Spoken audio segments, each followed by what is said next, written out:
Everyone. My name is Dr. Richard Horowitz. I am the co-host of the Healing from Lyme Summit, and it's my great pleasure to introduce to you my other co-host, Dr. Mariah Hinchey. Mariah, it's great to have you here today. Dr. Hinchey, for those of you who don't know of her, she's a Connecticut licensed naturopathic physician. She's been Lyme literate for over 10 years. She's a certified medical acupuncturist, and she regularly lectures at Lyme disease conferences across the country, promoting education for both physicians and the public on natural Lyme disease treatments and effective diagnosis and patient funding. Mariah, thank you for being here today. We have a great topic, I guess one that you and I have both discussed over time, but I think you're using a bit more, and I think you're going to be convincing me today of the role of Galectin-3. So we're going to be discussing today Lyme disease and pro-inflammatory cytokines and Galectin-3. And exactly what is Galectin-3? How does it calm the cytokine storm to heal from Lyme? We're going to dive into that today. So Mariah, thank you for doing that today and helping to educate all of us. Absolutely. It's my pleasure. And again, thank you for that wonderful introduction. Of course.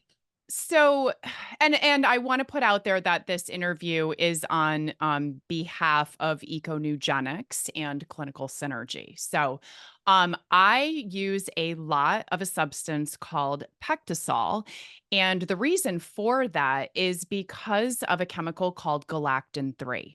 So, galactin-3 is a protein that is released when you have the onset of an injury or an infection or extreme stress. And what happens is galactin-3 acts as kind of a conductor of an orchestra. And so it recruits all of the different immune cells into the site of injury or infection, and it kind of tells them what to do and how to do it. And then it signals this pro-inflammatory cytokine cascade that further causes a lot of the damage and the dysfunction of the immune system that is seen in these infections, as well as causing most of the symptoms.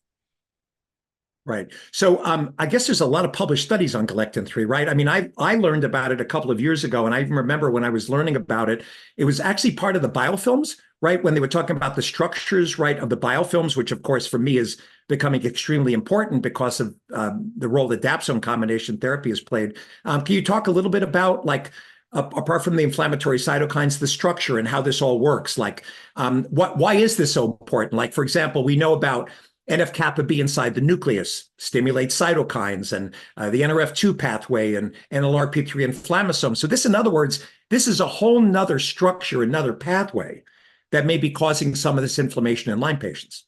Absolutely. And I'm going to come right back and talk about the biofilms, but I think it's important to understand this affects every single cell of the body, this galactin-3, and it's a driver of cardiovascular disease, a driver of cancer, a driver of fibrosis. It causes immune suppression. It causes biofilm formation, and not just the biofilms that we think of when we talk about Lyme and co-infections. It causes biofilm formation in the gut that various pathogenic and opportunistic bacteria use to evade the immune system too. And so, there's having elevated galactin-3 chronically can lead to autoimmune disease. It increases MMP9, which is collagenase, which is one of the enzymes that breaks down collagen and helps to, loosen the blood-brain barrier, as well as, the gut barrier and the tight junctions. So there are so many negative effects of having chronically elevated galactin-3. So like in a normal situation, you would injure yourself or have an infection, the alarm goes off, it recruits the immune cells, good inflammation would happen, and then it all resolves and you return to health. In a chronic elevation, it's like the fire alarm that just never turns off. And so you have this perpetual overreaction of the immune system and very heavy driving inflammation, biofilm formation, etc. So, without having a diagram, it's a little hard to explain, but if you picture like a pentamer or kind of like a five-pronged, I'm thinking of like these little things that we had when I was a kid and you could connect the straws to them, but like it's kind of like a little circle with five spokes.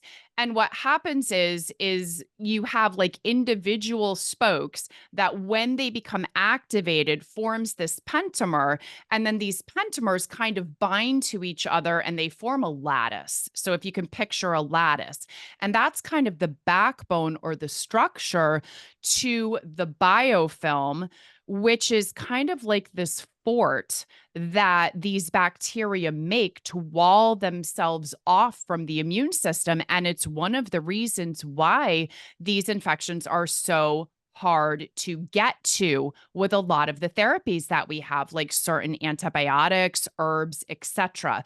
So, one of the main points of dealing with these infections is exposing them to the treatment that we're using. And in order to do that, one of the things that we have to do is break down those biofilms. So question for you, because I am using biofilm agents all the time. I mean, we started using them a couple of years back when it started coming out from John Hopkins and Stanford and Eva Shappi's group that biofilms were playing a role.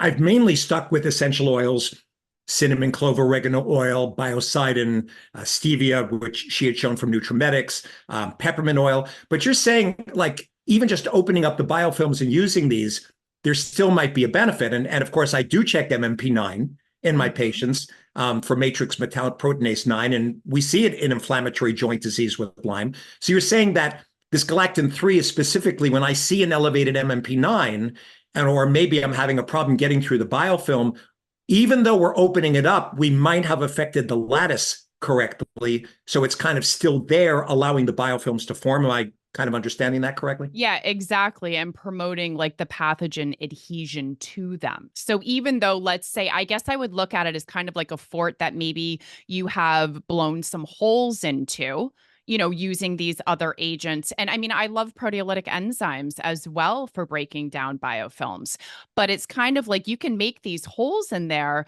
But I kind of picture, for example, with Lyme, like a spirochete kind of like, maybe stuck underneath that lattice part that's still formed. And then another thing for me is like, oh my gosh, there's so many things that these patients have to take. And so I like to, sorry for the analogy, but I want to kill as many birds with one stone as possible. And what you're all going to learn is that there are like 7 main things, and they are 7 very important things that we want to do when we're tackling any of these vector-borne diseases. And it's amazing, like this Pectisol can actually hit all 7 of these things. So again, I try to put my patients on the least amount of things possible. Oh, as opposed to myself, who loves to put them on 70 different supplements at once and then tell them, oh, I take them every day. What's the big deal? I'm swallowing 40 in the morning, 30 in the afternoon. Oh, you actually prefer the minimalist approach. Oh, I see. Yeah. Well, but still, if you asked any of my patients, they're probably on 20 things. So, but it's 20 instead of 30.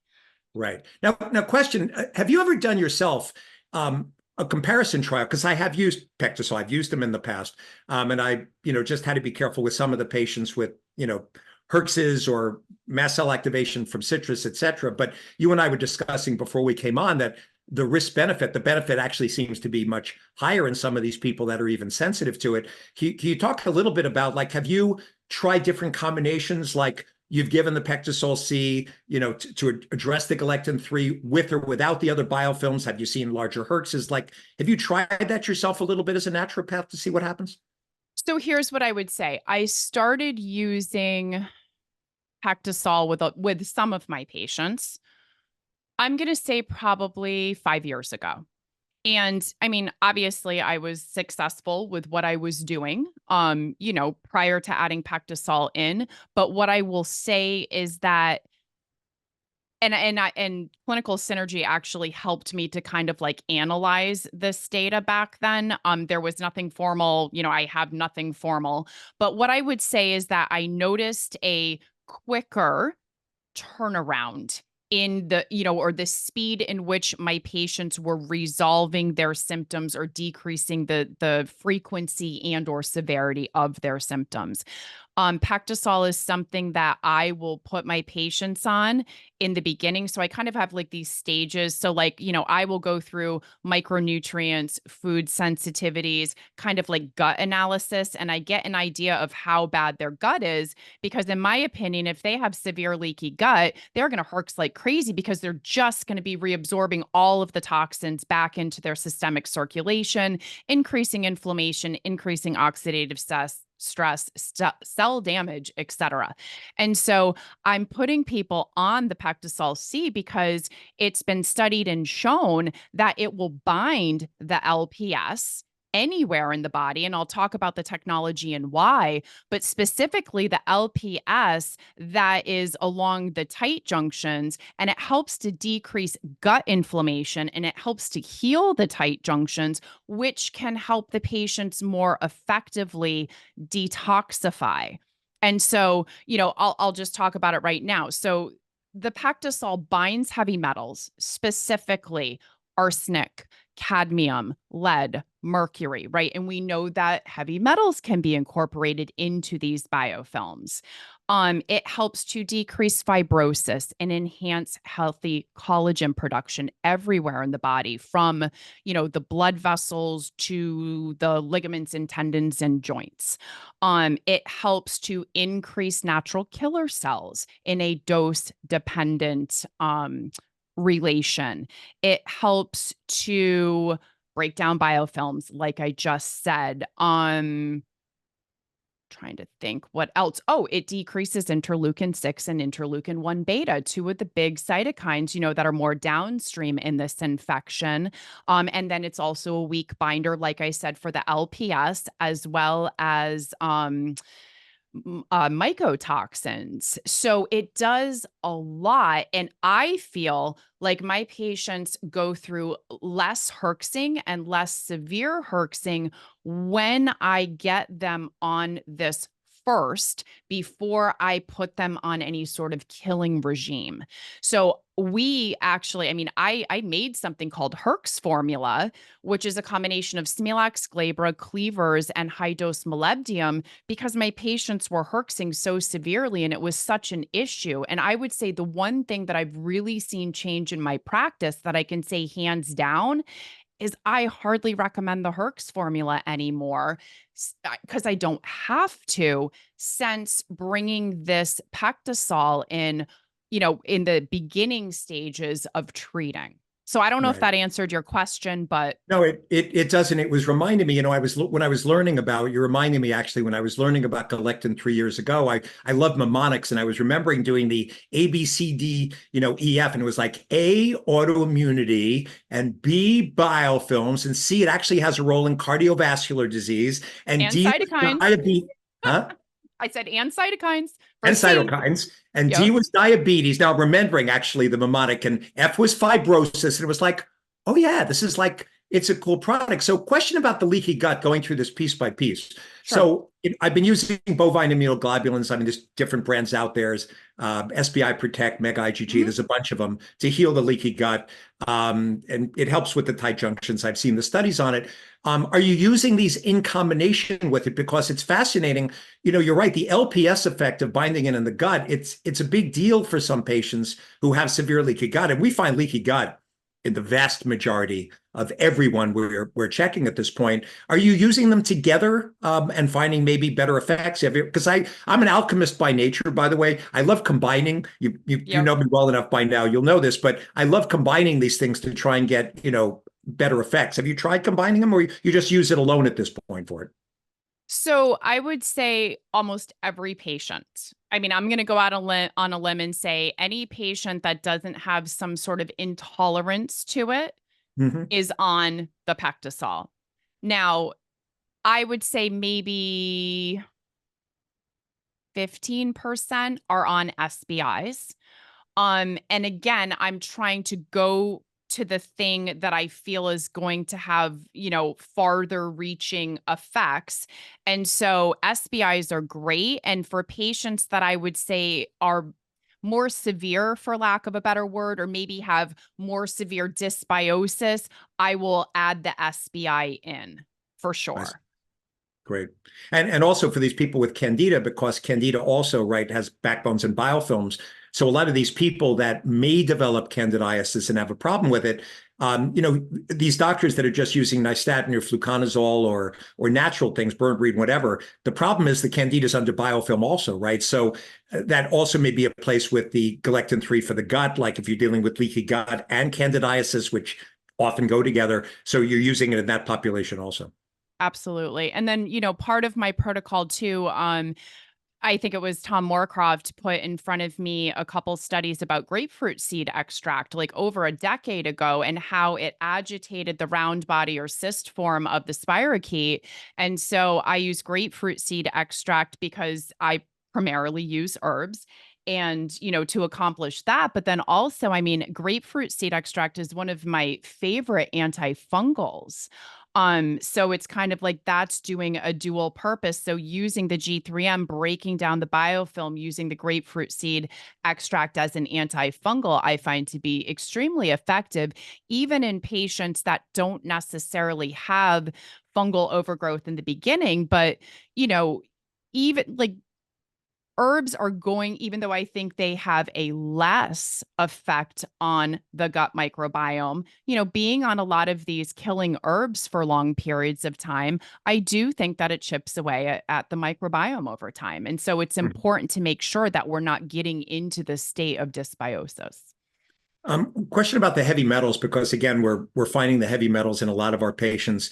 We screen them in the blood because the health departments don't love just doing a 6-hour urine DMSA challenge and chelating, so they usually want blood or hair, and we'll find it if we look hard enough. It's a little bit tough sometimes with some of these patients whose detox pathways are affected. I just had one actually today who she was loaded with mold and was upping actually her charcoal and clay with GI detox, and was really getting sick because her detox pathways couldn't handle it. Do you find, for example, it's a more gentle effect with the chelation? Like, have you actually measured combining, some of the natural things you can use for metals or using this alone for metals and seeing what the effect is? How do you measure it in your practice? Because you said earlier there are 8,000 published studies, on this with galectin-3. So have you seen this in clinical practice yourself? So as far as like Galectin-3 itself, it's something that you can order through Quest or LabCorp. So you can get an overall Galectin-3 level, and then you can kind of gauge like, is this an issue, for this patient or not? And when I first started using it, I was doing that all the time because, I mean, let's face it, it's an expensive product and I don't want to use something that isn't necessary. And I was seeing a lot of elevated Galectin-3, and then I was seeing it normalize, after so many months, and then we would retest. I didn't So realize you could do a blood test. I mean, the MMP9 is something I kind of do all the time, but I didn't realize you can actually check the galectin-3 in the blood. yeah, yep, Huh. Interesting. yep. And it's, So I mean, and that it's is actually something for people who are listening. That is one way to actually to figure out, right, whether the pectosol might be something, right, that you want to integrate in there, especially a lot of these really sensitive people with severe herxes. And it sounds to me like, and the woman I spoke to this morning, we talked about Smilax, Red Root, Bone Set. You were mentioning Smilax earlier, Saparilla. mm-hmm. I use these all the time, but she was still herxing like crazy. And now I'm thinking, this actually might be really interesting, to try it, because she also ended up with leaky gut when we tested her. Right. Right. And so, patients that have extreme leaky gut, I'll take a month or two, if they're a chronic patient, which most of mine are. And I guess try to, the analogy that I use, and I'm sure you have too, many people do, is it's kind of like when they come in, the bucket's overflowing. And it's like we want to like stop the bucket from overflowing and just bring the water line down as much as we can by working on the gut, eliminating food sensitivities, eliminating sugar and processed food, and, trying to deal with any sort of like opportunistic, infections that we can see. And it's like as much as you can do without really getting to like those infections that are causing massive inflammation. But it's like, if you can create tolerance, because when you start killing things, the water line's going to go back up because of the LPS and the resulting inflammation, and all of that. So I'm kind of like, if we can make a little bit of room, what I mean, the patient will be able to tolerate the treatment a lot better. And by that, I mean have less severe and less frequent herxing. Right. And, I think this is important because I think that's a lot of the problem with the Lyme patients. They are afraid sometimes of doing even the treatments that I'm doing because the herxes are extremely severe. So can you talk a little bit about more like what is the naturopathic approach, for example? Like I will sometimes use Spokana drainage remedies, right? If I feel like I need a little bit of lymphatic drainage or the apohepat, right? Or the Renalix or some of these to be able to detoxify. But it sounds like you're approaching this from several different perspectives. So how do you approach this in the really sensitive Lyme patient? What Are is we kind of talking about herx or treatment in general? well, herxing in this sense and how you're Okay. integrating the product into those patients? Sure. So again, I guess I try to kind of pre-assess that like the worst condition somebody's gut is in, the more severe their herx is going to be. So, and part of this I learned from you. So, when you're herxing, what's really happening? You're driving an inflammatory cytokine response because of the toll-like 4 receptor. You're typically going into, a very acidic state. And so, the two main points, well, and then you have like, oxidative stress. So 3 main points are deal with the acidity, deal with the inflammatory cytokine cascade, and get antioxidants in there, right? So we have that, but then we also have, okay, detox. We need to bind the LPS, the fragments of the cell wall from the bacteria that we are killing. We need to bind them, stop them from getting reabsorbed into systemic circulation, and eliminate them from the body. So I know that, you talk a lot about Alka-Seltzer Gold with lemon water, minerals, using glutathione and acetylcysteine. But to answer your question, like taking a step back, like from a naturopathic perspective, I guess, it's kind of like doing all this background work where, okay, so for detoxification, all of the things that you need for phase 1, all of the things that you need for phase 2. Do they have genetic SNPs? Like what is going on? One of my favorite things to do is a micronutrient panel, and I look at the white blood cell so that I can tell what's in the cell, not just what's floating around in the bloodstream, because a lot of those nutrients that you need and a lot of like the detox biochemistry is like it's inside of the cell. So I go through and I look at what they're deficient in, and then we spend the first 4 to 6 weeks replenishing all of those deficient micronutrients.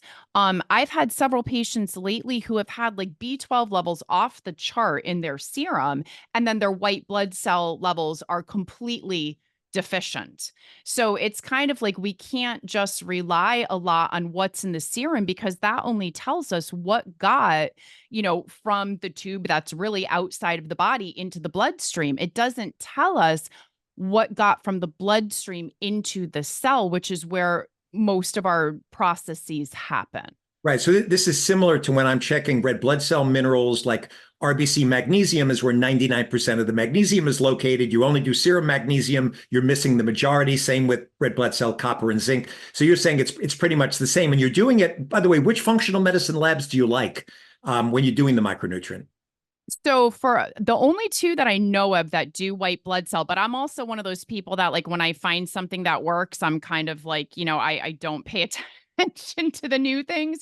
So I know about SpectraCell and I know about Vibrant. And I typically am using, I would say almost exclusively Vibrant America's micronutrient panel. Got it. Okay. No, that's important. I think it's good for people to listen to because when you have an important point like that, it's like, well, great, but where do I where use do I it? go? Right, because there's Doctors Data in Genova and all these other labs that are out there. So that's great to know. Right. Good. So it's Spectrum and it's Vibrant that you're mainly using. Great. So again, you're talking about these very sensitive patients binding the LPS. By the way, you are convincing me. I told you early on in this because I have used this before, and then I started having some sensitive patients, and I don't think I was tending to use it as much. And I'm realizing now, this is why, by the way, it's always great when we talk to each other and I communicate as know. healthcare. It's like, Okay, some of these people with bad leaky gut where the LPS may be playing a role, I've got to reintegrate this in some of these people. Like the woman I spoke to today was a Herx queen. I mean, she was complaining of horrible chest pain and shortness of breath and anxiety and brain fog and huge dizziness. And she just had started the dapsone just with doxyrifampin. We had not even gotten to dapsone to pyrazinamide, nothing. It was like the minute we were opening biofilms, Yep. and starting to hit the bug, she was herxing like crazy. And by the way, this is despite being on blocking NF-kappa B with NAC, alpha lipoic acid glut, stimulating NRF2 with curcumin, oncoplex, sulforaphane, glucosinolate, resveratrol, green tea, using low-dose naltrexone, using low-dose melatonin to block NLR3 inflammations. I was doing everything I could to detox, and she was still herxing like crazy, and she had leaky gut. And it's like, Yep. how interesting that the patient I spoke to today almost sounds exactly what you're discussing. It's like, okay, it's a trick I had used, and I have to remind myself this is something for these really sensitive patients for the LPS, and to see if we can get them through the herxes and bind these. Yep.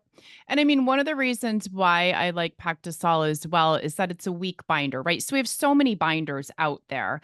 And when we're dealing with a chronic patient and we're going to have someone on these things for several months, it makes me personally nervous. And I know other practitioners will disagree with me, but I feel like if I'm going to be using something chronically, I want to stick to the weaker binders because they're not going to bind the nutrients and they're not going to bind all of the supplements and the things that we're trying to give them. And I mean, patients say, my God, it's a full-time job just to take all this stuff all day long. And if you have, activated charcoal and bentonite clay, and again, I'm not saying there's anything wrong with using them. I personally reserve them for extreme herxing and I'll use them intermittently. Or like if I have to use something like activated charcoal for orchotoxin, right? Because it's the only natural binder for it. Like that's different. But generally speaking, I love the Pactisol because it's a weak binder and I don't have to worry about it binding their nutrients or the things that I'm trying to give them to treat them. And then I would say my second favorite, not that we're talking about this, but I love chlorella because it's also alkalinizing, right? And what is Herx is acidifying. So chlorella is alkalinizing, but chlorella is also a good binder too for a lot of things, but it doesn't bind our nutrients. Right. So in these mold patients, and I'm sure you're seeing as many as I am these days, I mean, I am forced to use charcoal and bentonite clay, whether it's GI detox or BioNY detox 2, whatever, which one I'm using. And for the trichothecenes, I've got to use optifibroline or glucomannan, whatever your type is. Usually those have to be taken, those binders, like the OptiFiber for the binding of the trichothecenes has to be at least an hour away. The charcoal clay with GI detox has to be 2 hours away. Do you have to pay the same attention to the binders when you're using the Pectisol C as far as like at least an hour away? You don't really have to worry about it. No. So the way that I dose it is at least 15 minutes before meals. And that seems to work well. Another reason why I love it is I believe so much that it doesn't bind the nutrients that I actually put the herbal tinctures that I use into it. So I use a powdered form that tastes like lime. I joke and say it's the only thing that I have in my practice that tastes good. And it really is, other than like research nutritionals, orange flavored glutathione. Everything else tastes terrible. And so it's You know, like I kind of like the OptiCleanse GHI from Zymogen. I actually yeah. think their protein shake with the GHI for gastric, Okay. hepatic, intestinal. I've used it for a year. When I was healing my leaky gut, I was having one of those shakes a day. And I tell people, you don't want to swallow all the gazillion supplements. Throw them in there in a blender with ice Yeah. and frozen blue. So yeah, you're right, though. Most of them don't taste that great, but I'd say the OptiCleanse probably I've gotten away with. Yeah. Okay. But But no, yeah, so it's a good point. And I've tried the Pectisol myself because I have tried it before. So have you tried the lime flavored one? no, I actually haven't. Yeah, that's the one that I use, and I use that one so that it masks the flavor or the bitterness, the nastiness of how all of the herbs taste. Mhm. So we joke if it's an adult, it's a limerita, and if it's a kid, it's limeade, and that's really kind of what it tastes like. Right. So And you're dosing it how many times a day on the average? So I do for an adult 1 scoop 3 times a day. And for a kid, again, depending on how much they weigh, typically it's about a half a scoop, Okay, which is great. about a teaspoon. Okay. So, and again, the good news is no matter what they're taking, it sounds like you're doing it before meals, but it sounds like you pretty much can integrate this into most of the protocols without having to worry about it binding other things. Exactly. Yep. Great, great. So let's go through this again because this actually was quite important. So we're talking about binding to heavy metals, detoxifying other toxins, LPS, right? Working on the lattice, right, to break up that fiber lattice that's necessary for the biofilms. What's interesting, and now that I'm thinking of this, somebody really should be doing a study of combining these things and looking at them because the biofilms have become so important. Before I even put people on some of the antibiotics I'm using, I'll have them try the biofilm agents. I see some huge herxes in some of these people. The minute the biofilms are open and your immune system starts to recognize it. But I had not considered actually binding LPS at that point when they're having the herxes, thinking, okay, apart from working the phase 1, phase 2 detox and, maybe lymphatic drainage and everything else. Yeah, this is something it sounds like really would be a good addition. So the people that have mast cell that are sensitive to citrus, because it is for some people a problem. How sensitive do you see these people be to the citrus product? Is it a little bit? Most people can tolerate it. What's the issue with it, if any? So I'll answer that in kind of a roundabout way. So I have had a couple patients come in who have had idiopathic hives where they've come in on seriously handfuls of various ways of blocking histamine, and they still have head to toe hives. Okay. So clearly like raging mast cell activation, also positive for tick-borne disease, right? And I'm just going to make this very simple. I have two patients that I'm picturing in my head. Both of them are on Pectisol. Both of them tolerate it wonderfully, and neither of them get hives anymore. One of them is also almost completely off of all of their like antihistamine sort of drugs as well, and still does not get hives. After having hives for 7 years straight, no one figuring out why the person So, had hives. so what do you think is the mechanism? Because obviously we see a lot of mast cell activation, whether it's from mold or what Tanya Dempsey would call PIMCOS, pathogen-induced mast cell activation from Yep. Lyme. Yes. Why do you think it's helping? Because I mean, obviously we are seeing when I measure histamine, tryptase, chromogranin A, prostaglandin D2, I measure the mast cells. We are finding some just today earlier. I found a huge chromogranin A in one of these patients. Why do you think they do as well? Because a lot of my patients, they've got to be on an H1, H2 blocker. They've got to be on, Cytoquel or Histoquel from Research Nutritionals with, quercetin. They need a boatload of stuff for the mast cell. You're saying some of these patients actually you can kind of drive them on a simpler pathway. Why do you think that is? So, I mean, let me be thorough with my answer, but still simple. So first of all, like this one gentleman that I'm talking about, 7 years, idiopathic hives, no one could figure out what was going on. So he had or has Babesia, Bartonella, Borrelia, right? He has all of that. No one had known that. I The three B's diagnosed that him. pretty much everybody has these days. Right. So, and he came in on all of these antihistamines and his Claritin and, all of this stuff, right?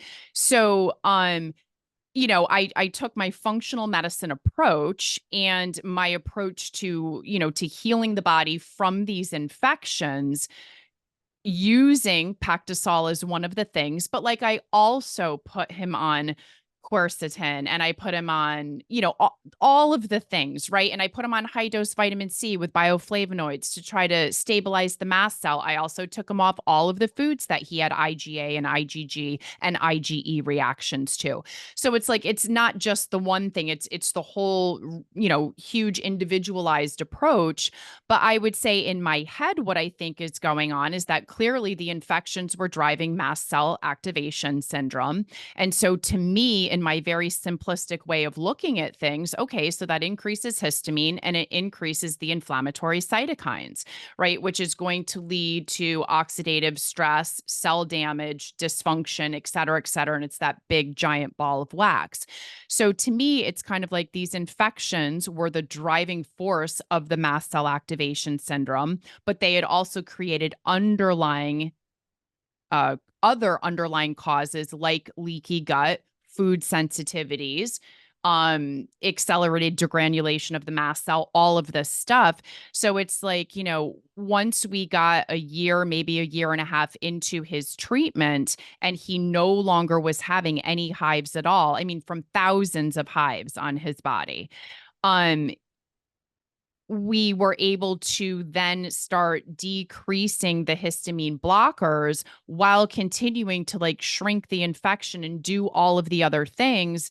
And like getting to the point of your question is that I feel like the benefits of the Pectosol, because of the way that it helps to heal the gut, decrease interleukin 6 and interleukin 1 beta, which are two of the inflammatory cytokines that are seen in mast cell activation, be able to bind the LPS, all of those benefits of the Pectosol, I think outweighed like the little risk that, okay, citrus contains histamine and citric acid can also drive histamine. So I just feel like it's kind of like with every other therapy or thing that we would look at in medicine, like in these instances, because you're getting all of these benefits from the Pectosol, they're offsetting that little bit of like exacerbation that you might see with citrus or citric acid. Right. And you might start in someone who's sensitive that way because you're obviously feeling the benefits way outweigh the risk. You're talking about maybe instead of a full scoop in a highly sensitive patient, like a quarter scoop or an eighth, like start very low and maybe work them up. Have you had to do that in some of your highly sensitive patients? Yeah. Yep. Yes, and one of those patients that comes in and says, "I can't take anything. I react to everything. I can't smell things. I can't, I have light sensitivity, sound sensitivity, smell, chemical, touch, all of that." You know that they're just going to be one of those patients that you have to kind of go low and slow with. Right.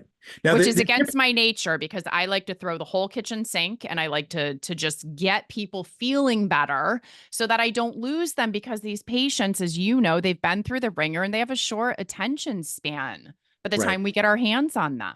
Yeah. Now, do you want to just speak a little bit because we're starting to get to the close of it. But can you talk a little bit? Not all modified citrus pectin is equal, right? You're choosing this particular brand. And by the way, Dr. Isaac Elias did contact me years ago. He's the one who taught me about this. Me too. Yes. So obviously we've all learned from him on this. But explain why you're mainly using this one because they're not all created equal, are they? They're not. And so citrus pectin in general would be a fiber that's not absorbable at all. It would stick in the gut, it would act as the binder piece, but you would poop it out basically. So Pectosol goes through this process, this enzymatic process that decreases its molecular weight. And so it's reduced to 3 to 15 kilodaltons, and then it's less than 10% esterification. And really what this means is that it's made small enough that it can actually be absorbed into the bloodstream. So it's not just working in the gut, it's getting into systemic circulation and doing all of these actions inside of your body. Mm-hmm. No, that's great. No, you're reminding me now with this, it's like this actually in these really, really sensitive patients where, I mean, I'm able to control the herxes in many of these patients and push them through, but it's like, yeah, this is something that should be used. And by the way, the same cytokines you were mentioning, a lot of these are also overlapping the long COVID patients. We just got back one of Bruce Patterson's cytokine panels today where the CCL5 Rantes was high, the IL-4 was high, IL-6 can be high in it, VGF. It's the same cytokines they're seeing also in long COVID. That's why, by the way, why I knew to use glutathione in COVID early on, because I looked at the cytokines being produced and it was like, hold on, those are the same inflammatory cytokines we're seeing with Herxheimer reactions. Yep. So yeah, this sounds like actually between the healing of the gut and affecting the biofilms and affecting the inflammation, this is definitely sounds like something that definitely should be integrated, and I'm going to reintegrate it actually now that we've spoken, and that's why I thought this was really going to be a great reminder. Because I said to you before we started today, "Come on, Mariah, convince me of this," because I did use it years ago, and I'm trying to even remember. I think it was a few mast cell sensitive patients, and then you go in other places, but it's like getting back to baseline, reminding me of the science. That you've done a great job today. It's like, yeah, this absolutely makes sense. Going back to the biofilms and the fibrosis and the autoimmunity and the leaky gut and the fact that it's binding, LPS and taking down some of those inflammatory cytokines while working on the lattice at the same time. It's like binding metals. It's like right. It's amazing. Yeah, it's got a nice broad spectrum. I would just say now, I think the way I would do it in my sensitive patients is probably just start at lower doses and start smaller.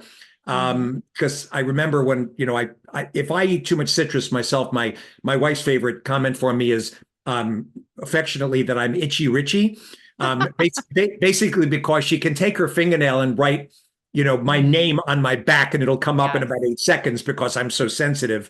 And at this point, my allergic rhinitis and my asthma is not even an issue because I've learned to control the histamine and, get it under control by avoiding certain foods and healing my gut. By the way, healing the leaky gut for me was essential for this. Huge. Yeah. So, yeah, no, this has been a great reminder of why, Pectisol C, why this particular brand. It's got thousands of published references on it.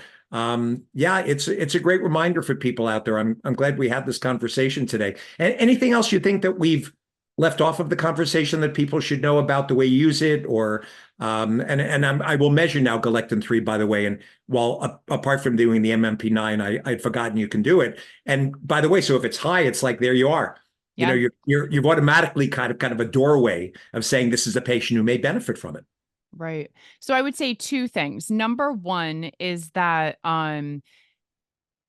there's a lot of studies showing Galectin 3 and COVID and long COVID. So that's just, it's important. It's something important to investigate. And there's definitely a role for Pactisol in resolving a long COVID or a very severe acute case of COVID. And that's published literature that is out there. And then I would say, forgot what my second point was. Oh, well, I'll leave you with that. You should investigate the What's okay? effects. No, it's important because I mean, when I just did an overview of long COVID, we just submitted a new article in the medical literature about a week and a half ago. It's in peer review right now. I addressed the long COVID because I'm in the process of writing my third book, and I decided I was going to take a lot of these chronic diseases and break it down according to the MSIDS model, and I looked at long COVID. All 16 points on the MSIDS model have now been published associated with long COVID. So, it may play a role, of course, because inflammation is driving a lot of this. But of course, to be clear on this, I mean, a lot of these patients develop POTS dysautonomia. Their adrenals can be low. Their microbiome is thrown off. They reactivate infections. I can't tell you how many Epstein-Barr virus reactivation and HHV6 reactivations I've now seen in my chronic Lyme patients after they've gotten COVID. I mean, I used to check it years ago. I'm checking it routinely. Just today, 2 of them came back positive.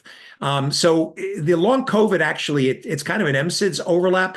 But what you're saying is they did publish that some of the inflammatory response, right, can be addressed with it. Obviously, dealing with dysautonomia and brain fog, I mean, they're looking at different ways of still dealing with it. We still find in some of these patients, they do respond to high-dose glutathione the way they do with Lyme, with Herx's. But I think there's a lot of the mechanisms they're still working out. But it's good to know that for those people out there listening, this is actually something you may want to consider in your arsenal, not just for chronic Lyme, but for many of these inflammatory diseases like long COVID. So, Right. yeah, no, I remember what my second point was. My second point, we were having a conversation earlier in an interview today, and it was like, okay, well, what do you do? What about a patient who has tick-borne disease? They're testing positive, but like they don't have a ton of symptoms. And it's like, okay, well, we all know that these are inflammatory infections, right? So they create inflammation and they live off of basically the results of those chemical messengers of inflammation. And collagenase is a perfect example, right? So MMP9 breaks down the collagen, feeds a spirocate. So it's interesting, right? There's not a lot that us medical professionals agree on, but I would say the one big thing is that pretty much all chronic disease starts with inflammation, right? Yes. So if you look at how Pactisol is able to affect almost every single chronic disease that's out there, whether it's cardiovascular disease or it's diabetes, what's the common denominator, right? It's all the inflammation. And by the way, these are all published. You said there's thousands of peer review articles, There's right? 8,000. Yeah. And it's all aspects of health. I mean, there's a lot of studies on prostate cancer and breast cancer, as well as cardiovascular disease, other metabolic diseases, fibrosis. I mean, there's a ton. That's great. That's great. This was wonderful.